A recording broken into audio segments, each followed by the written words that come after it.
I got stuff to do. I'm a busy puppet. Okay, we rolling?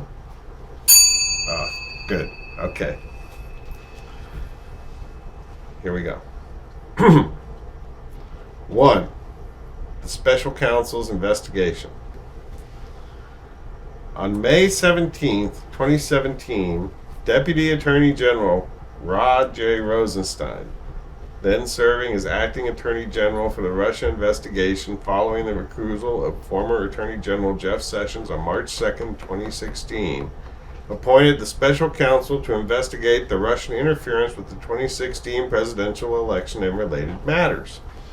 Office of the Deputy Attorney General Order Number 3915-2017, Appointment of Special Counsel to investigate Russian interference with the 2016 presidential election and related matters, May 17, 2017, quote, appointment order, unquote.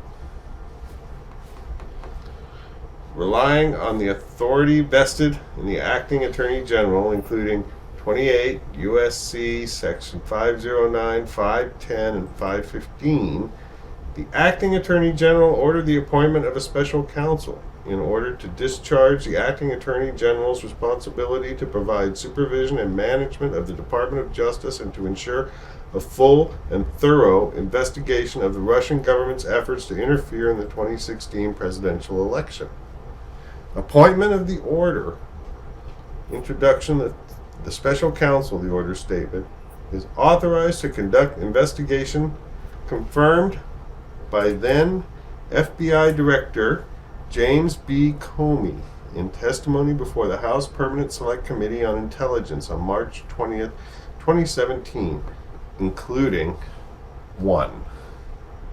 Any links and or coordination between the Russian government and individuals associated with the campaign of President Donald Trump, and 2. Any matters that arose or may arise directly from the investigation, and 3. Any other matters within the scope of 28 CFR Section 614A. Appointment Order B, Section 604, affords the Special Counsel the authority to investigate and prosecute federal crimes committed in the course of and with intention to interfere with the Special Counsel's investigation, such as perjury, obstruction of justice, destruction of evidence, and intimidation of witnesses. 28 CFR Section 604A. The authority to investigate any matters that arose directly from the investigation. Appointment Order B covers similar crimes that may have occurred during the course of the FBI's confirmed investigation before the Special Counsel's appointment. If the Special Counsel believes it is necessary and appropriate, the order further provided, the Special Counsel is authorized to prosecute federal crimes arising from the investigation of these matters. Finally, the Acting Attorney General made applicable Section 600.4 through 600.10 of Title 28 of the Code of Federal Regulations. The Acting Attorney General further clarified the scope of the Special Counsel's investigatory authority in 2 subsequent memoranda. A memorandum dated August 2nd, 2017, explained that the appointment order had been worded categorically in order to permit its public release without confirming specific investigations involving specific individuals. It then confirmed that the Special Counsel had been authorized since its appointment to investigate allegations that 3 campaign officials, Carter Page, Paul Manafort, and George Papadopoulos, committed a crime or crimes by colluding with Russian government officials with respect to Russian government's efforts to interfere with the 2016 presidential election. The memorandum also confirmed that Special Counsel's authority to investigate certain other matters, including 2 additional sets of allegations involving Manafort crimes and arising from payments he received from the Ukrainian government, and crimes arising from his receipt of loans.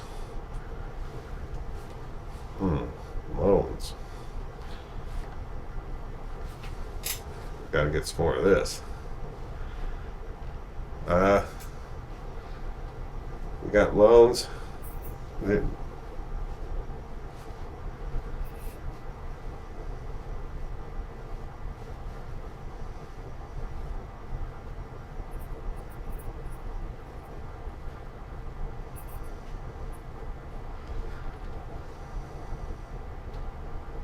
from a bank. Well, loans from a bank, that seems normal. The CEO was then seeking position in the Trump administration. Oh. Loans from a bank whose CEO was then seeking a position in the Trump administration. Allegations that Papadopoulos committed a crime or crimes by acting as an unregistered agent of the Israeli government, and 4 sets of allegations involving Michael Flynn, the former national security advisor to Trump. On October 20th, 2017, the acting attorney general confirmed in a memorandum the special counsel's investigative authority as to several individuals and entities.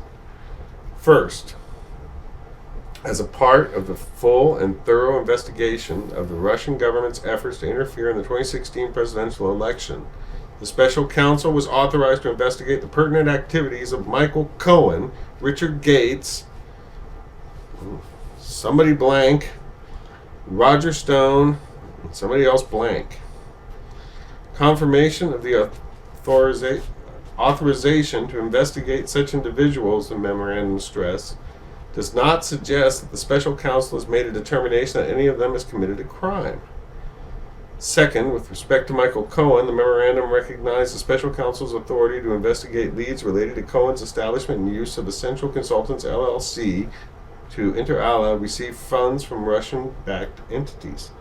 Third, the memorandum memorialized the special counsel's authority to investigate individuals and entities who were possibly engaged in jointly undertaken activity with the existing subjects of the investigation, including Paul Manafort. Finally, the memorandum described an FBI investigation opened before the special counsel's appointment into allegations that then Attorney General Jeff Sessions made false statements to the United States Senate and confirmed the special counsel's authority to investigate that matter.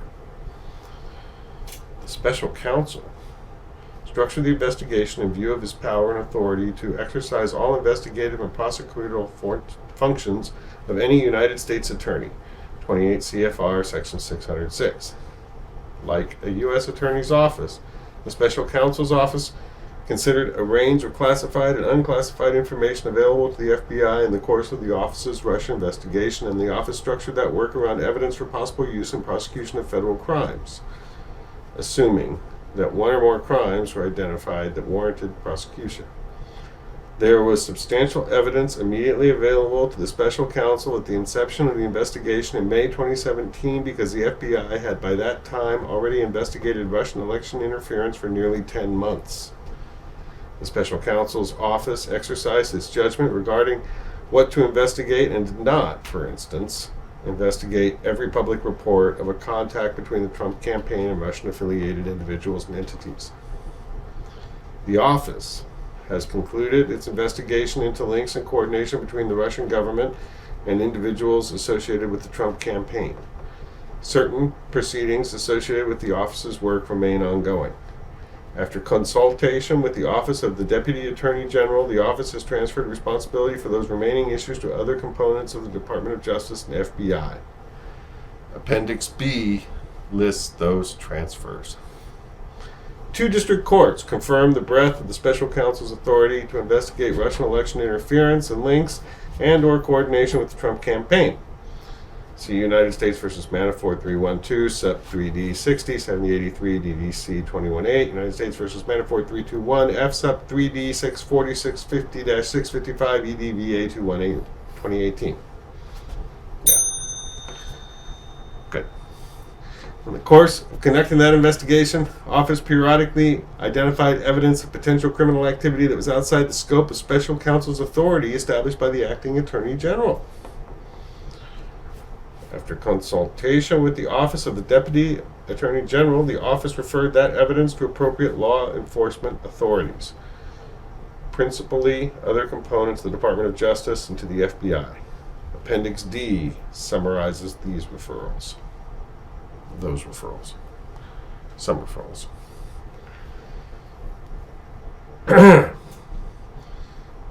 Sorry about that. Carry out the investigation and prosecution of the matters assigned to him, special counsel assembled a team that at its high point included 19 attorneys, 5 of whom joined the office from the private practice and 14 on detail or assigned from other Department of Justice components. These attorneys were assisted by a filter team of department lawyers and FBI personnel who screened materials obtained via court process for privileged information before turning those materials over to investigators. The support staff of 3 paralegals on detail from the department's antitrust division and an administrative staff of 9 responsible for budget, finance, purchasing, human resources, records, facilities, security, information technology, and administrative support. The special counsel, attorneys, and support staff were co-located with and worked alongside approximately 40 FBI agents, intelligence analysts, forensic accountants, a paralegal, and professional staff is assigned by the FBI to assist the special counsel's investigation. Those assigned FBI employees remain under FBI supervision at all times. The matters on which they were assisted were supervised by the special counsel. During its investigation, the council issued more than 2,800 subpoenas under the auspices of a grand jury sitting in the District of Columbia, executed nearly 500 search and seizure warrants, obtained more than 230 orders for communication records under 18 U.S.C. Section 2703D, obtained almost 50 orders authorizing use of pen registers, made 13 requests to foreign governments pursuant to mutual legal aid assistance treaties, and interviewed approximately 500 witnesses, including almost 80 before a grand jury. From its inception, the office recognized that its investigation could identify foreign intelligence and counterintelligence information relevant to the FBI's broader national security mission. FBI personnel who assisted the office established procedures to identify and convey such information to the FBI. The FBI's counterintelligence division met with the office regularly for that purpose for most of the office's tenure. For most of that past year, for more than the past year, the FBI also embedded personnel at the office who did not work on special counsel's investigation, but whose purpose was to review the results of the investigation and to send, in writing, summaries of foreign intelligence and counterintelligence information to FBI headquarters and FBI field offices. These communications and other correspondences between the office and FBI contain information derived from the investigation, not all of which is contained in this volume. This volume is a summary. It contains, in the office's judgment, that information necessary to account for the special counsel's prosecution and declination decisions and to describe the investigation's main factual results. Now, we got us our first footnote here. I'm not going to read the footnote out of respect for the main text. Can't be disparaging the main text.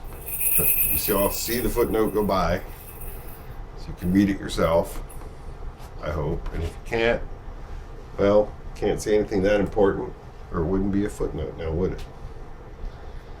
That's the end of section 1.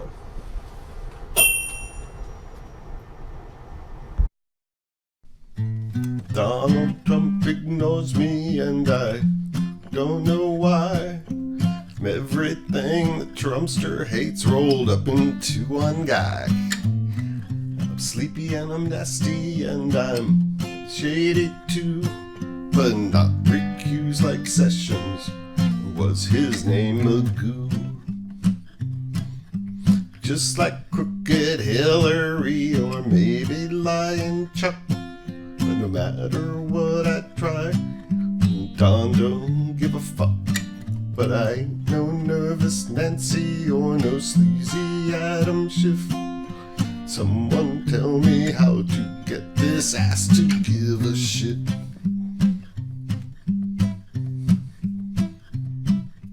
I'm all for higher taxes and I'm all for higher crime. Think cheating Obama did the job just mighty fine. I like crazy Bernie, I like Pocahontas too. Just like Dickie Durbin, I ain't your mama's fool.